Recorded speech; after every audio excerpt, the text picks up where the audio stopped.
In this Golf Smart Insight, we're going to talk about adjusting from a life of tennis. So if you are a new golfer, or if you're a golfer who's kind of plateaued, I like to ask, and when I interview golfers, I like to ask what other sports they played. There are a couple sports that can provide great platforms for golf, and there's some that are so close that they can pose a few problems. Tennis is one of those hybrid ones where I think that it can pose some really good advantages, especially being able to use your lower body, but it can pose some problems and some barriers that can make it tough for you to get into the elite level of golf. So let's talk about what the three main problems will be transitioning from playing tennis to playing golf. And the reason you're going to have these problems is basically the way your brain stores patterns. It can very often see swinging this golf club the same way as swinging this racket. And so it will use a lot of kind of the already established patterns from your days of playing tennis.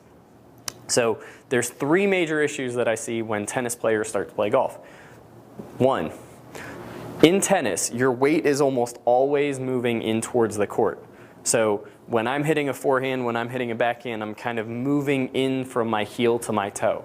Very often, tennis players will tend to have kind of this subtle drift in towards their toes. They might not fall over like I did there, but they will tend to have this kind of little drift in towards their toes, which is one of the platforms for early extension.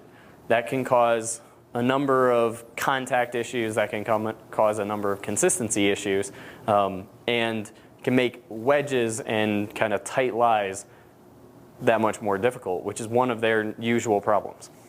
Number two is the release. This is actually probably the biggest one and the hardest one to change, in my opinion. So in tennis, we talk a lot about this kind of windshield wiper movement, where basically I'm going to turn to where the ball is going to be coming. I'm going to have my body unwind, creating this little lag move, and then my release is going to be on about the angle of a car windshield going across kind of like a windshield wiper.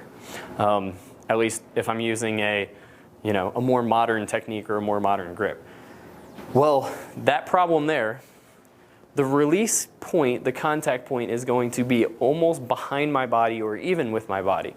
So what I like to consider it's much more of a shoulder release than it is a wrist release. If you were to make the good golf release that I talk about in my program with a tennis racket in your hand, you would pretty much hit every ball outside of the court, like over the fence into traffic. So oftentimes, tennis players will have this look of this arm being very disconnected, kind of back like there, because that's exactly how we use a tennis racket instead of a golf club. And then third is going to be this lack of sensitivity of subtle lateral movement. Because in tennis, you're kind of always shifting back and forth, kind of ready to react. So tennis players, when they come to play golf, will often have a fair amount of sway as part of their trigger, or they may have slide as part of their release. But they'll have a fair amount of this lateral movement. Now, one of the other kind of 2 or 3A that works with the slide move is the most powerful movement in tennis is going to be your serve. And so tennis players get very, very comfortable in this back bend position as a place of power. So oftentimes tennis players will have this little sway reverse spine, and now I'm almost in my tennis serve position, and then I can kind of go from there, and that encourages me to go in towards my toes. So tennis players tend to struggle with some of these. The release tends to cause more of the slice pattern, and then these two big body movements in towards my toes and lack of lateral sensitivity tends to cause consistency, early extension, lots of contact problems. So if you're a really good tennis player, you're going to have a hard time getting below about a 5 handicap until you can separate what you do with a tennis racket and what you do with a golf club. So I've had a number of these guys in my teaching career, and when you get it clear, it can really flip some light bulbs for them. But when they go away and let's say they have a tennis tournament and they practice a lot of tennis, when they come back, some of these things are going to creep back into their game.